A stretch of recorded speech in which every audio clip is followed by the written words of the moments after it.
how I started today's conversation was that values can be really helpful and they can be a bit ridiculous if they're just words on a wall. If we just say that, oh yeah, having fun is important to me, but then we don't create the conditions for that to be there. Or in this example that I just gave, space to just be was important to this person, but then his life, the conditions were not there for that value to be met at all. So it's fine when we don't have awareness around those things, but once we see it, we can't unsee it, right? Once we see that that is something that it matters to us most, that's one of our, you could call it like soul's deepest desires, we have to do something with it. Otherwise, we are out of alignment. Otherwise, it feels like, we're not living in alignment or creating businesses that are in alignment with our deepest truths. And when that happens, that's when we feel totally disoriented and unfulfilled and sticky, and it just feels hard. So once we see it, we have to do something with it. So this is the implementation process. So when you look at your business and designing your business, you can look at the 5 pillars in your business. You can also extract this out into your life, but I'm not going to talk about that today because we're focusing on your 2023 business plan today. So I'm just going to keep it with business. But you can look at the 5 pillars in your business. I always suggest, and this exercise too is in the workbook, it's called the 5 pillars exercise, that every 90 days, you look at 5 key areas in your business that are going to get the majority of your time, energy, and attention. And these can shift over the course of the year, but usually some of them kind of stay pretty the same. So for example, like client delivery or client work will likely always be a pillar of your business because it's, it's what you make money on. It's the why you do what you do. So you want to look at, let's just use that as one of the pillars. You want to look at client delivery and see how you can integrate this value that you just exposed more fully into that aspect of your business. Okay. So to use the example that I gave around the person that wanted more space to just be, one of the applications or operationalizing of that value could be that there's some space in between the calls to go out and to say he's doing coaching calls, he's doing one-on-one coaching. He's not booking himself 8 hours a day with back-to-back coaching calls.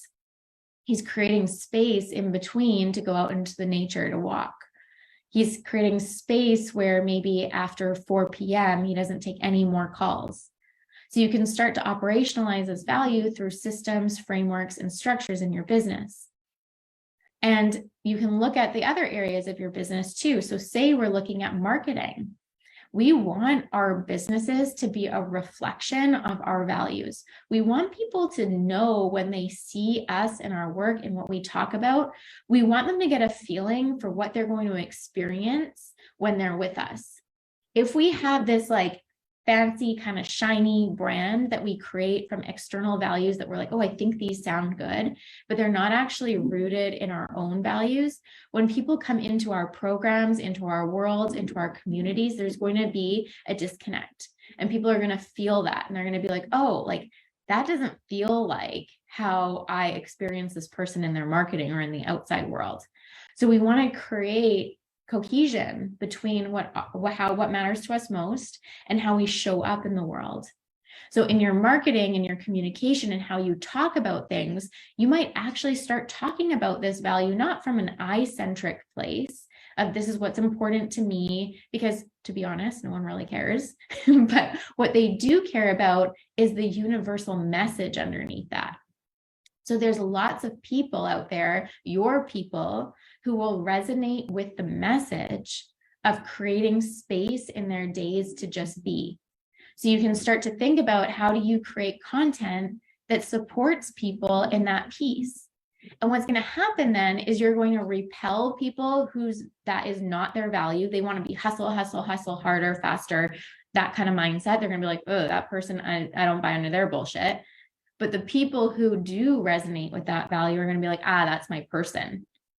And so we can see how we can use our business and our marketing and our copy as a place to actually unpack and share our personal values so we attract clients and a community of values aligned people.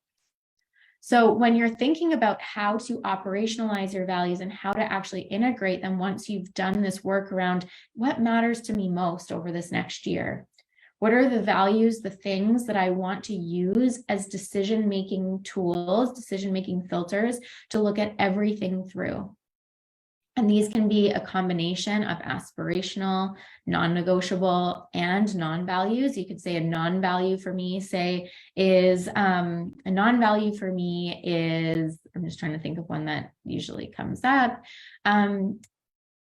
One that comes up often is around the sense of like physical aesthetic, right? So like looking good or, physical appearance.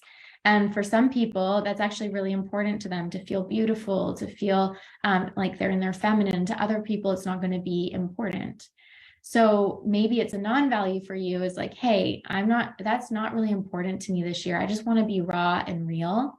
And then an example of how that would show up in your business is that you commit to not using filters on Instagram. You commit to showing up raw and real in your realness. You don't have to do yourself up every time you're going to show up online. That can be an example of how that value could actually be lived in your business. So the invitation here is to take some time to come up with what are going to be those filters for you in your business this year. How do they move you forward or ground that vision that you created in last week's training? How do they kind of root that into present day? And then from there, we're going to use that as we move forward together in this series to talk about how we can actually implement and operationalize.